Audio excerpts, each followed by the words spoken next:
Olá para você que nos acompanha, estamos aqui em mais uma edição do nosso programa Controle Externo, o programa que leva o que acontece, a história, como funciona o Tribunal de Contas do Estado de São Paulo para você aí do outro lado da telinha.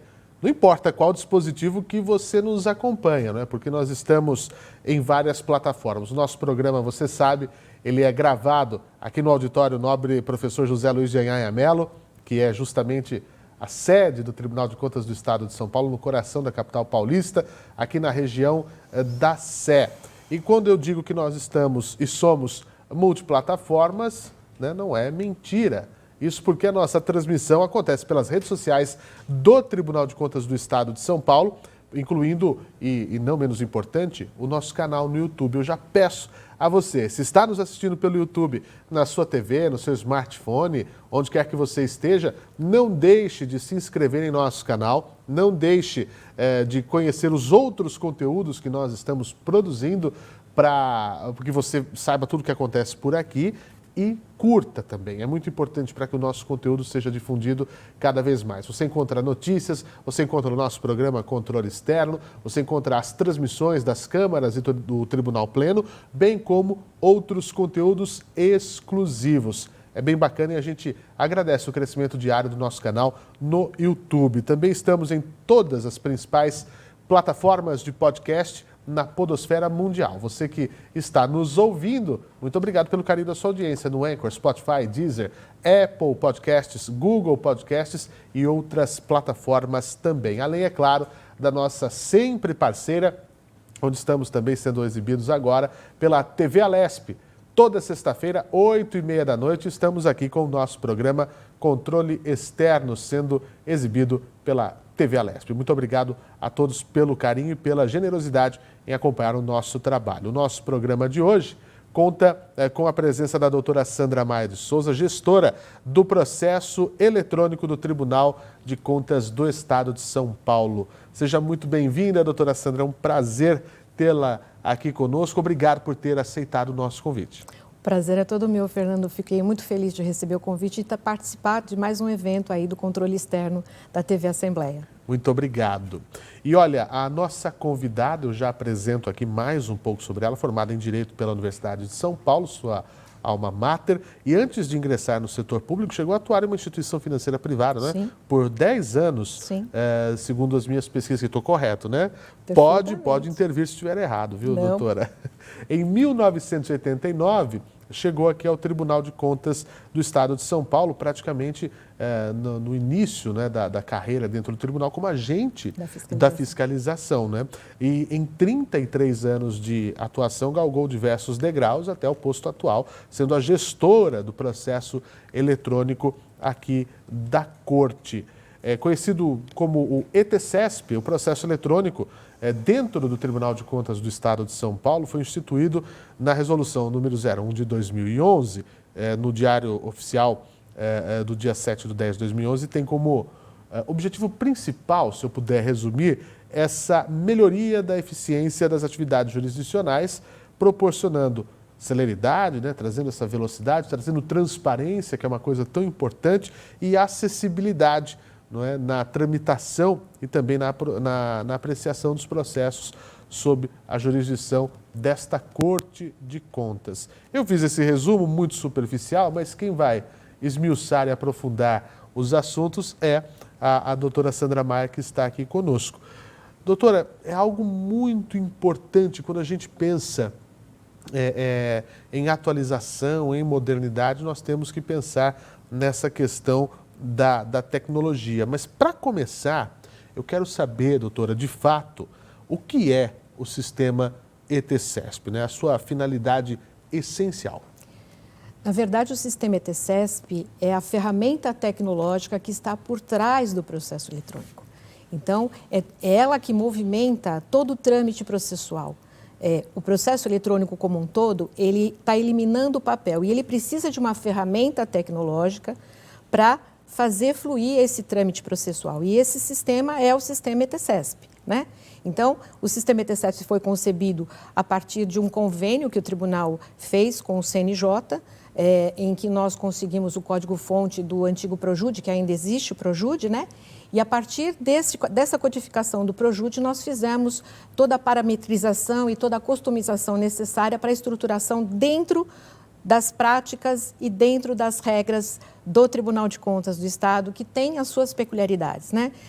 Ele é diferente do judiciário em alguns aspectos, mas ele sempre ganha e pede que todo o trâmite processual concebido pelo Código de Processo Civil, ele seja preservado e seja cumprido. Então, o processo ETCESP, o processo eletrônico na qualidade através do sistema ETCESP, ele serve exatamente para isso, para manter essa preservação prescrita não só na nossa lei orgânica, no nosso regimento interno, como também em todas as premissas do Código de Processo Civil.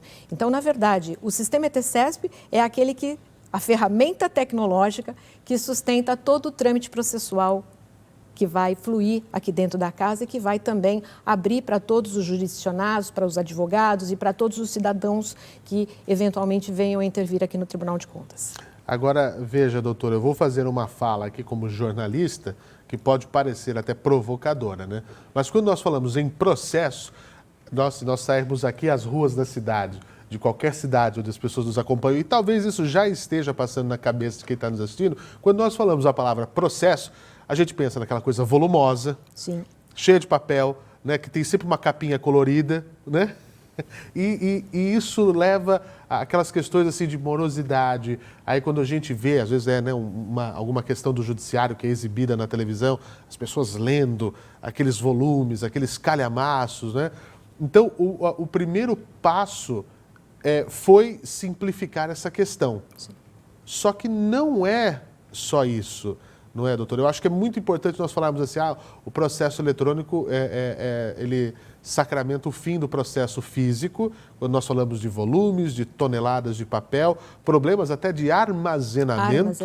Né? De estragar, até mesmo de você perder, você tem que ter controle de praga, senão vai comer, a traça vai comer o papel, de perder, de sumir um volume, de sumir uma série de coisas. Essa é uma preocupação, mas não é só isso. Pessoas, tá ok, o processo eletrônico, quem gosta é o ambientalista, né? Porque vai deixar de consumir papel, vai deixar de cortar árvore. Não. Essa preocupação até é legítima, mas não é a limitadora, não é? Não, de modo algum. Eu posso falar assim, hoje, dentro de 10 anos de processo eletrônico, porque esse ano nós completamos exatamente 10 anos de processo eletrônico, nós tivemos uma evolução muito grande. E não é só a eliminação do papel, é a possibilidade de você trazer uma segurança a todo o procedimento, a todo o processo em si, através da certificação digital, né? Que o processo eletrônico ele é alicerçado pela certificação digital, é permitir que haja um gerenciamento melhor dos processos no âmbito do tribunal e até para os jurisdicionados e para os advogados, é permitir também que elimine-se custos adversos aí que tinham nesse trâmite de processo. Então, para se ter uma ideia, você imagina que o tribunal hoje tem, além das 10 diretorias de fiscalização aqui em São Paulo, mais 20 regionais espalhadas. Uma das mais longes, acredito que é Presidente Prudente. Sim. Você imagina o que seria tramitar processos aqui da sede para qualquer regional? O custo que isso teria em termos de trânsito entre Correios e aquela coisa que nós tínhamos, os convênios com o Correio. Então, isso tudo eliminou custos também. Racionalizou tarefas no âmbito interno do tribunal. Então, hoje, você consegue transportar um processo daqui de São Paulo para a Regional de Prudente num único clique. Isso é racionalizar atividades também, além de custos. Você consegue transpor um processo hoje dentro do gabinete do conselheiro para o nosso plenário aqui, no julgamento de processo, também com um único clique, sem fazer intermediação de processo de físico que a gente teria. Então, não é só a eliminação do papel, é todo o ganho adjacente que você tem nesse processo todo, né? Isso é muito importante, é você ter essa racionalização de atividades, de tarefas, uma diminuição de custos, mantendo a segurança, porque isso é importante, porque nós não temos problema de enchente, nós não temos problema de praga, que a gente normalmente, em função do papel, tem, e a gente tem a segurança de que aquele processo vai ser íntegro do começo ao fim e vai ser preservado do começo ao fim. Não tem como perder folhas de dentro do processo. Então, isso realmente é muito importante no processo eletrônico. Você falou da questão ambientalista, né? Hoje, o processo eletrônico, ele tem aproximadamente, dentro de uma pesquisa rápida que a gente levantou antes da entrevista, se a gente fosse levantar a quantidade de volume de papel que nós teríamos hoje, seria em torno de 233 mil volumes. Multiplica isso, porque um volume tem 200 páginas, você imagina a quantidade de papel que nós teríamos aqui. Então, o armazenamento foi um ganho muito grande também. Nós não teríamos espaço físico para alocar tudo isso. Então, não é só a questão de eliminar o papel, também tem toda essa conjuntura diversa que está aqui envolvida atrás disso, que faz com que o processo eletrônico hoje seja realmente um mecanismo de modernidade, de progresso.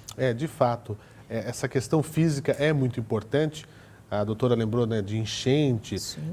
Eu que vim da televisão me lembro de enchentes, incêndios que acabaram com acervos, né, de emissoras. E não tem o que fazer, né, porque é tudo físico, não tem uma cópia digital. Né? E agora essa questão pegando dois pilares específicos, que é o da celeridade e o da acessibilidade, a gente se viu no meio de uma pandemia, né? Não que esteja completamente vencida nesse momento, mas ainda bem, com o avanço da ciência, as vacinas, enfim, nós estamos numa situação bastante avançada, né? Melhor, mas tudo pararia, não é? Se está tudo ali físico, trancado, ninguém pode sair, o home office, que é uma realidade, né, do setor público, do setor privado, nessa questão pandêmica, nós tivemos que nos adequar, porque era o que tinha, isso facilitou muito, né? Muitíssimo. Você tem uma ideia, a gente até mostra em relatórios que a presidência também já divulgou por aí, durante a pandemia, nós tivemos um incremento das atividades cotidianas do tribunal. Né? O home office, ele veio a elevar a atividade cotidiana do servidor da casa. Ele aumentou a quantidade de processos que estavam em julgamento. Então, hoje o eletrônico, durante a pandemia, a gente fala de todas as ferramentas tecnológicas que a gente teve à disposição, que foram muitas, né? A gente tem que concordar que o avanço que se teve nessa parte tecnológica imprimiu a qualquer segmento, tanto público quanto privado, de ter uma modernização muito grande. E para o tribunal, o processo eletrônico trouxe essa possibilidade. Porque você imagina que na pandemia nós estávamos todos fechados. Se a gente não tivesse um mecanismo de captação de informações, como a gente tem hoje, que é o sistema Aldesp, se a gente não tivesse o processo eletrônico alinhado a essa situação para poder transitar e tramitar esse processo, o tribunal praticamente pararia. Sem dúvida. O tribunal não parou, tanto é que nós começamos com as nossas sessões por videoconferência, as nossas sessões aqui por videoconferência, por conta do processo eletrônico, porque o processo físico estava totalmente paralisado. Então, uma coisa que a gente tem que ressaltar é a eficiência que nós tivemos através da captação de informações pelo sistema Aldesp. Então, eu capto a informação... Começa aí? Começa exatamente aí. A ponta do processo eletrônico... A ponta do processo no tribunal é exatamente a ação da fiscalização. Isso. A ação da fiscalização, ela também tem o Aldesp como a base dela. Faz esse input de informações. Isso, ele faz esse input de informações, a fiscalização trabalha com essas informações e, a partir daí, você vai gerar o processo que vai atender exatamente a nossa competência constitucional, que é de julgar, de apreciar o processo. Aí o processo começa a correr do eletrônico. O processo eletrônico começa a partir da geração de relatórios da fiscalização. Isso. Opa, aqui tem um problema. Isso. Então, nós vamos processar. Isso mesmo. O nome processo, nós dizíamos isso aqui antes da entrevista, ele é autoexplicativo. É autoexplicativo. Né? É um processo. Isso mesmo. Né?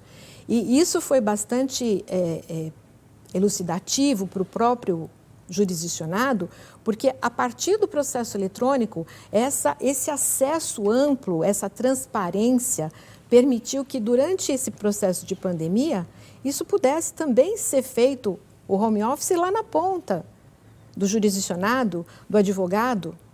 Ele não precisou sair da casa dele para interceder junto ao Tribunal de Contas, nem ter vista de processo. Ele fez isso do seu próprio escritório, da sua própria casa, no seu home office também. Então, essas inovações tecnológicas que está à disposição de todos nós hoje, ela foi realmente, sem dúvida alguma, um marco nesse período de pandemia, que deu continuidade. A quantidade de ações que nós tivemos aqui no tribunal, ela aumentou. Em função de quê? Se eu estou em home office, eu não preciso perder, às vezes, 2 horas de trânsito. Pois é. Não é? Eu falo por mim, porque a gente teve esse tempo todo também em casa. Então, assim, o tempo que eu levo de vir da minha casa para cá é um tempo que eu já posso estar trabalhando. Sim. Eu posso estar produzindo. E eu posso estar produzindo naquele horário e até, às vezes, estender, porque eu não tenho que pegar a condução de volta. Então, isso foi muito substancial para todo mundo aqui que trabalha aqui no tribunal. E os relatórios mostram isso de uma forma, sabe, transparente ali. O aumento dessa produção foi cristalino para todos nós aqui. Então, isso é importante. Esses 10 anos do processo eletrônico mostram o sucesso, mas talvez se houvesse alguma desconfiança, esse período da pandemia foi o que pôde solidificar e falar assim, olha, é isso, né? É isso mesmo. E eu posso falar assim, sem nenhum constrangimento, até a gente estava conversando aqui, que graças a Deus, durante esses 10 anos, nós não tivemos nenhuma intercorrência de ordem processual. Olha só. Né? A evolução do processo eletrônico, lá desde o início que foi concebido, ela foi uma célula que foi o exame prévio digital. Nós tivemos aqui, se não me falha a memória, o doutor Renato Martins Costa, que ele falou exatamente sobre o que é o exame prévio digital. Que é uma das coisas que eu mais me encantei aqui quando cheguei ao tribunal, de saber que não precisa parar. Não. E essa situação do exame prévio foi ela que deu ensejo, que nasceu o processo eletrônico, foi a partir do exame prévio digital. Se você me permite até contar a historinha rapidamente, o Dr. Cláudio Alvarenga, lá nos idos de 2010, ele tinha essa questão de conceber uma estrutura totalmente tecnológica, desde a ponta, como nós falamos do Aldesp, e ele foi um dos idealizadores dessa parte, e dar sequência nisso. E com o advento da 11.419, que instituiu o processo judicial no judiciário, ele já trouxe essa ideia. Em 2010, saímos uma equipe, porque naquela época ele era o coordenador do Comitê de Tecnologia da Informação. E ele montou essa equipe multidisciplinar, com pessoas da parte jurídica, que eu faço parte, da parte de fiscalização, dos nossos colegas da TI, né? Saímos e conseguimos esse código-fonte com o CNJ, que aí aprimorou. E a primeira matéria que entrou foi o exame prévio digital. No ano de 2012, que foi o marco do processo eletrônico, nós finalizamos o ano com 1.490 processos autuados. O ano passado, nós finalizamos 2021 com mais de 24 mil processos autuados. Que salto. Durante esse período de 10 anos, nós temos mais de 182 mil processos autuados. Desses 182 mil, mais 73% já estão apreciados e arquivados. Então, isso mostra a eficiência, a celeridade e sem qualquer tipo de interlocução assim, que pudesse causar algum tipo de problema de ordem judicial. Entendeu? E o processo eletrônico ele é bom para todos os lados, né, doutora Sandra? Eu imagino que evolui. O ETCESP acaba ajudando não só, né, aqui dentro, como nós falamos, nessa questão do trabalho, né, na questão física, na questão de cuidado, enfim, mas também na vida do advogado, na vida dos interessados, das partes interessadas e, como falamos também, na vida dos servidores. Evolui para todo mundo, né? São ganhos. Sim. Nós temos hoje, dentro da base do processo eletrônico, do sistema ETCESP, nós temos mais de 14 mil advogados cadastrados. Isso é um ganho substancial se a gente levar em conta o contingente de inscritos na OAB São Paulo. Pois é. Né? E nós vamos alargar, se Deus quiser, com o apoio da presidência agora, um convênio até de uma amplitude maior, porque hoje o nosso convênio é com a OAB São Paulo, então hoje qualquer advogado da OAB São Paulo consegue fazer a sua inscrição totalmente online, o seu cadastro completamente online. Com o seu certificado digital, ele vai lá e cadastra e já está atuando no processo eletrônico. O CNA, ele vai permitir que a gente alargue essa possibilidade aos advogados de outras esferas federativas, né? Então, nós vamos permitir que qualquer advogado de qualquer unidade federativa da OAB consiga também fazer a sua inscrição diretamente via online. E isso vai ser um ganho muito grande, porque a gente tem vários processos de exame prévio digital, por exemplo, em que empresas que estão em outros estados vêm a correr em certames de órgãos do estado de São Paulo. Então, vai ampliar ainda mais. Então, o advogado hoje, ele tem uma facilidade muito grande em atuar junto ao tribunal. Não só através do processo eletrônico, como também através das sustentações orais que a gente está fazendo via sistema de videoconferência, né? Então, isso amplia a ação do advogado. E da parte do jurisdicionado, mais ainda.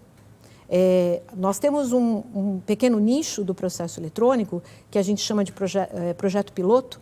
Esse projeto piloto permite um treinamento dos órgãos jurisdicionados para que eles mesmos possam encaminhar os processos advindos da seletividade, né, do Aldesp fase 4. Uhum. Então, começamos com a Sabesp e com a Dersa, que foram as percursoras desse projeto piloto. E hoje nós temos mais de 4.000 órgãos, processos que são autuados diretamente pelos órgãos jurisdicionados. Então, a prefeitura não precisa mandar ninguém via protocolo digital e ninguém através de nenhuma regional. Ela pode autuar diretamente da sua repartição pública. E isso tem sido um incremento muito grande para eles, né? Nós falamos de celeridade, nós falamos também de acessibilidade e uma outra questão também, se ainda há dúvidas, né, na questão da transparência e da segurança, porque todas essas movimentações, elas são feitas via certificado digital. Isso mesmo. Então, não tem como não saber quem abriu, quem incluiu, quem excluiu, porque antes, para as movimentações, existia um protocolo, manual, uma coisa que se alguém esquecesse de fazer, esqueceu, podia passar em branco, pegar ali de onde fica arquivado, voltar só um pedaço, não voltar na íntegra. Não. O rastreio, ele é total. Tem o dia, a hora e quem. Isso até mesmo. O segundo. Até o segundo. Às 17 horas, 22 minutos e 44 segundos, fulano de tal, nome completo, certificado digital tal, abriu esse processo. Exatamente. Moveu, deu... Não é, doutora? Qualquer registro dentro do processo eletrônico, dentro do sistema ETCESP, ele está gravado. Inclusive, downloads de documentos que são feitos, isso daí é uma coisa que pouca gente sabe, mas eu até aproveito para falar, porque é uma questão de auditoria sistêmica também que nós temos lá. Qualquer pessoa que faz download de processos dentro do sistema ETCESP também fica registrado no nosso backlog, como a gente chama, né? Então, além de estar registrado dentro do processo, os eventos, quem fez, quando fez...